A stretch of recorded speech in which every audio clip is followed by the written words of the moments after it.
May 1944. A dusty farm in Nebraska. Hans Mueller, a 23-year-old German soldier captured in North Africa, stood frozen, staring at the small envelope in his hands. Inside, 24 American dollars, his first month's wages, as a prisoner of war. He looked up at the American guard, confused, suspicious even, his voice shaking. "Is this a trick, some kind of test?" The guard smiled and said something Hans would never forget. "Son, even prisoners deserve fair pay for fair work. That's the American way." Hans broke down crying right there in the Nebraska dust, because back home in Germany, he'd been taught that Americans were barbarians, cruel, heartless. But here he was, a captured enemy soldier, being handed a paycheck. This is the untold story of how 400,000 German prisoners of war discovered something in America that would change their lives forever, something their own government never gave them: dignity. To understand why German POWs were so shocked, you need to understand what they expected.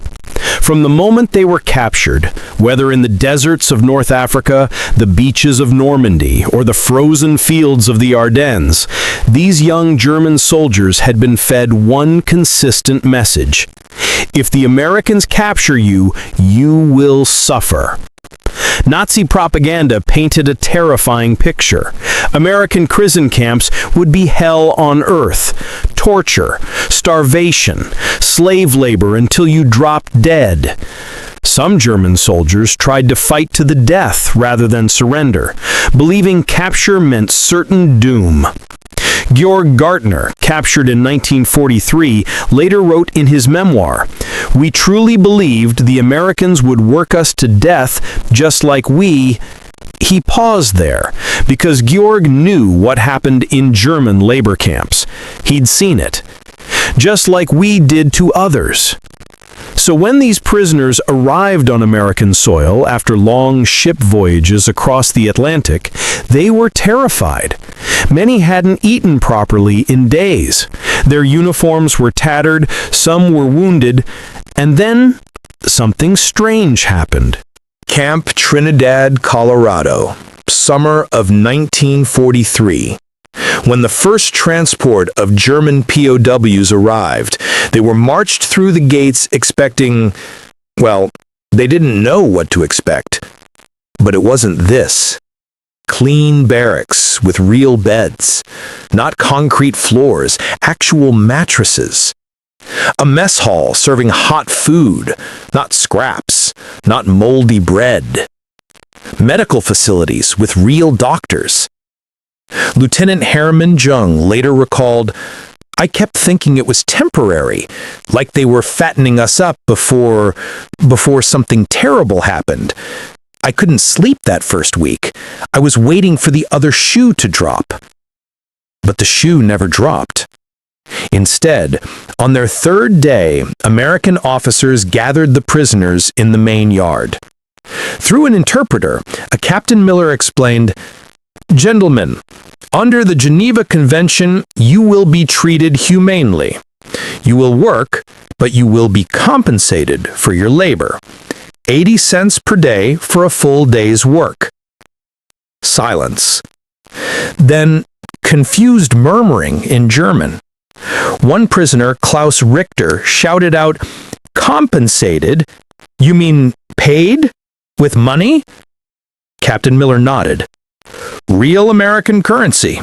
You can use it in the camp canteen to buy cigarettes, candy, toiletries, whatever you need." Klaus turned to the man next to him and whispered, "What kind of prison is this?" Within weeks, thousands of German POWs were being transported daily to American farms across the Midwest and South. America had a crisis. Millions of young American men were fighting overseas. The farms had no one to harvest crops, tend livestock, or bring in the wheat. The solution? Put POWs to work. But here's what made it different, and what shocked the Germans to their core. They were treated like workers, not slaves. Hans Muller, remember him from the beginning, was assigned to the Morrison family farm outside Alliance, Nebraska. His first day, May 15, 1944, Farmer Dale Morrison met Hans and 5 other German prisoners at sunrise. Through a guard who spoke some German, Dale said, "Boys, we've got 200 acres of sugar beets that need thinning. It's hard work, backbreaking, honestly. But if you work hard, I'll work hard to make sure you're treated right. Fair?" Hans nodded, still wary. They worked from 6 a.m. to 6 p.m. with a lunch break at noon. At lunch, Hans expected, he didn't know, maybe stale bread and water? Mrs. Morrison brought out sandwiches, real ham sandwiches, fresh bread, lemonade, cookies. Hans bit into that sandwich and later wrote in a letter that was saved, "I ate better in 1 day on an American farm than I did in 3 months in the Wehrmacht." But the real shock came at the end of that first month. May 31st, 1944. Payday. The German prisoners lined up at the camp administration building, confused but curious. One by one, they were handed small envelopes. Hans opened his.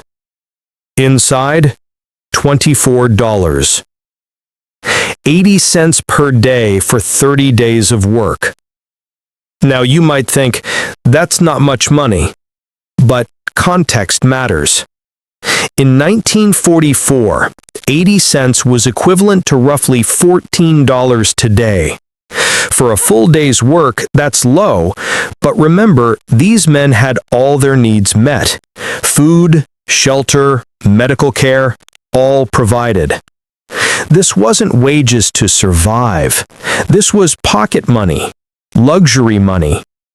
And for many of these young Germans, it was the first real money they'd ever earned. In the Wehrmacht, German soldiers were paid in Reichsmarks, but by 1943, that currency was increasingly worthless. Many soldiers went months without seeing any pay at all. And now here was Hans, a captured enemy soldier on American soil, holding real American dollars. He could spend it.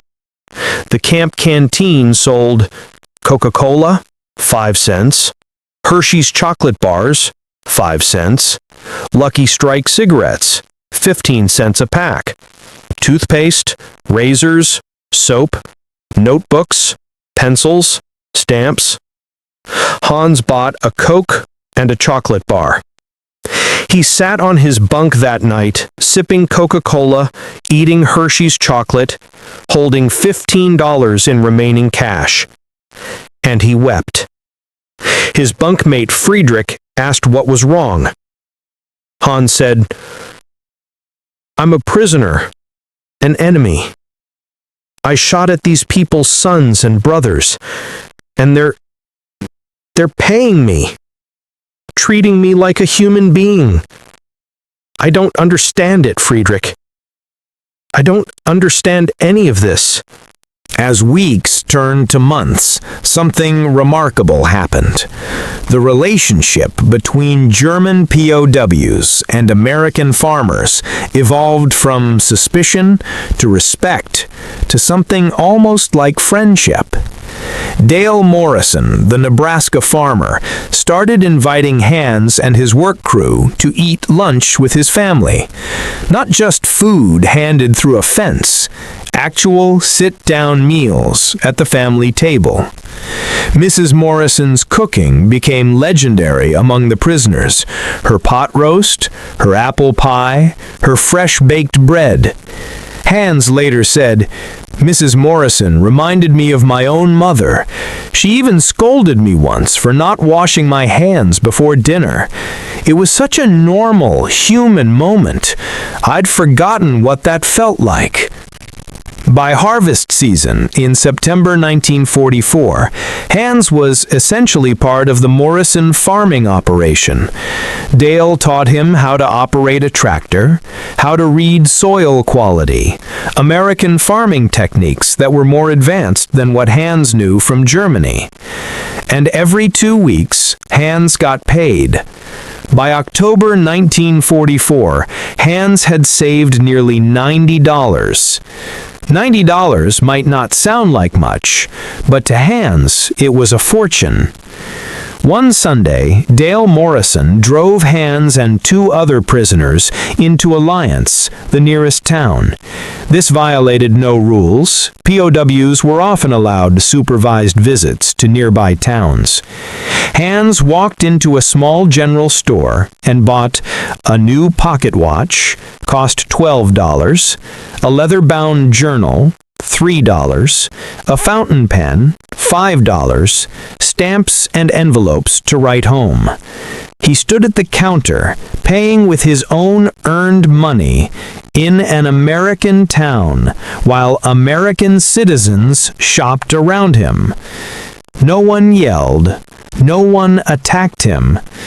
Some people gave him curious looks, sure. His POW uniform was distinctive, but the shopkeeper smiled, counted his change, and said, "Come back soon."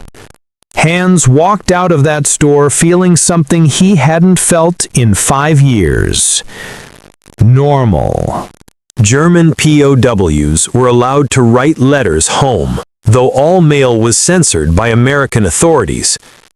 The letters that made it through the censors revealed something extraordinary. The prisoners were trying to explain their situation to families back in Germany, and those families simply didn't believe them. Hans wrote to his mother in Bavaria, "Dear Mutti, I know this will sound impossible, but I'm being treated well. We have enough food, too much food even. The Americans pay us wages for our work. I have saved money, real money. I bought a watch. Mutti, can you believe it?"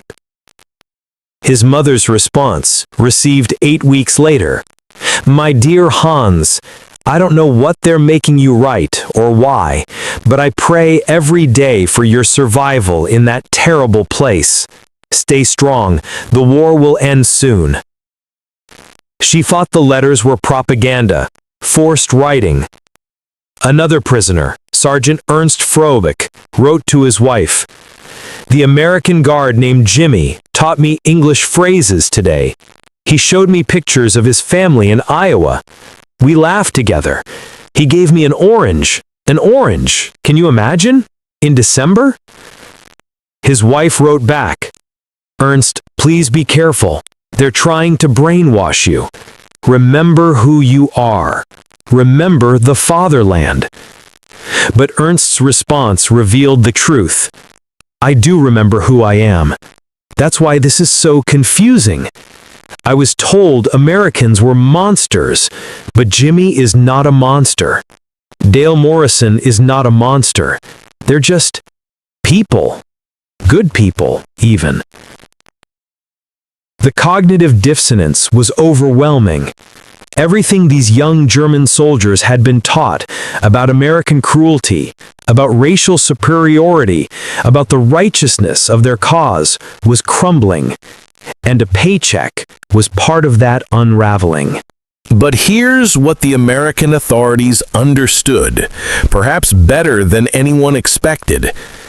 Paying POWs wasn't just about labor economics. It was about preserving human dignity. Colonel Henry Howard, commander of several POW camps in Kansas, wrote in a 1945 report, "When you pay a man for his work, even a small amount, you acknowledge his worth as a human being. You tell him that his labor has value, that he has value. This is not coddling the enemy. This is winning the peace before the war even ends."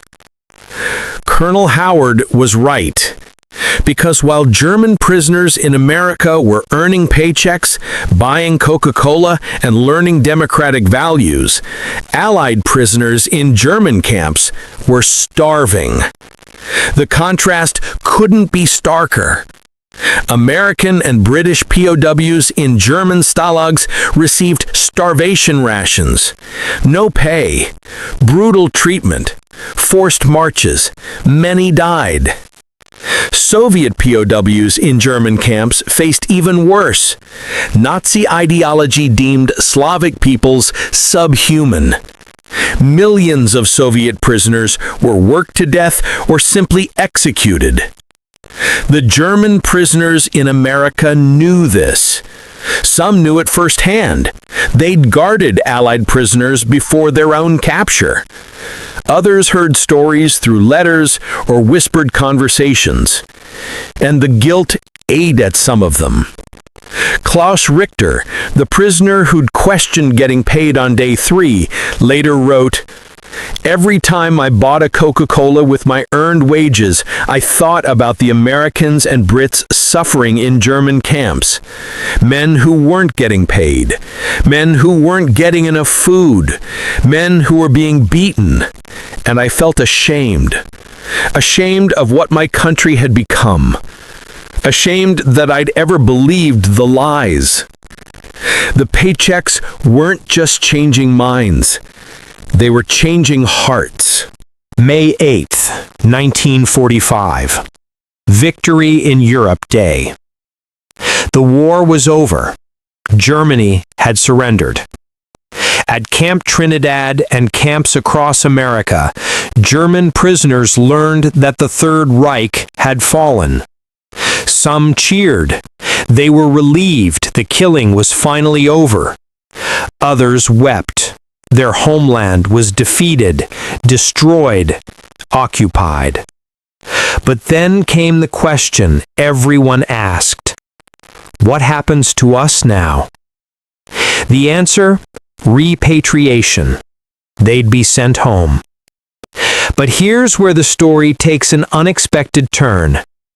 Many German POWs didn't want to go back.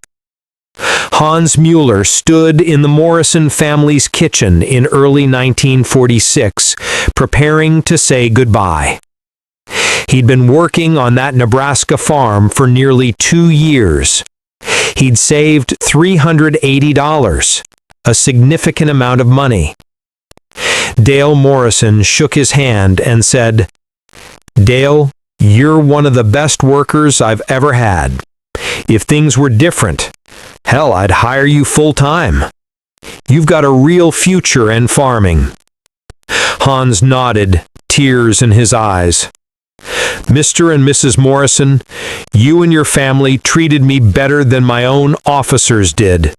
You paid me fairly, you fed me, you taught me. I will never forget this." Mrs. Morrison hugged him, this German soldier who'd once been the enemy, and pressed a package into his hands. "Some cookies for the journey home.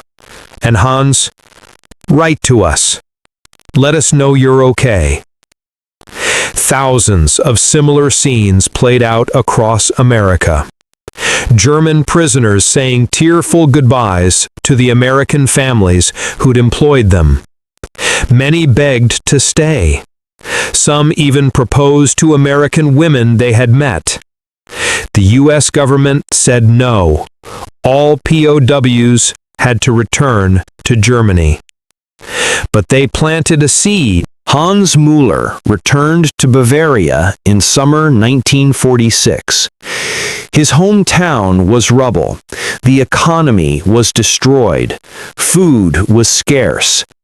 But Hans had something most Germans didn't: skills, experience, and $380 in American dollars. Within 3 years, Hans had immigrated back to the United States legally. He settled in Nebraska, not far from the Morrison farm. He became an American citizen in 1952. He bought his own farm in 1955. And when Dale Morrison got too old to work his land, Hans bought the Morrison farm and ran it until his retirement. Hans Müller wasn't unique. An estimated 5,000 German POWs who worked on American farms during the war eventually immigrated to the United States. They became farmers, businessmen, teachers, engineers. They married American women, raised American children, became American citizens. Why? Because they'd experienced something in American POW camps that they'd never experienced in Germany.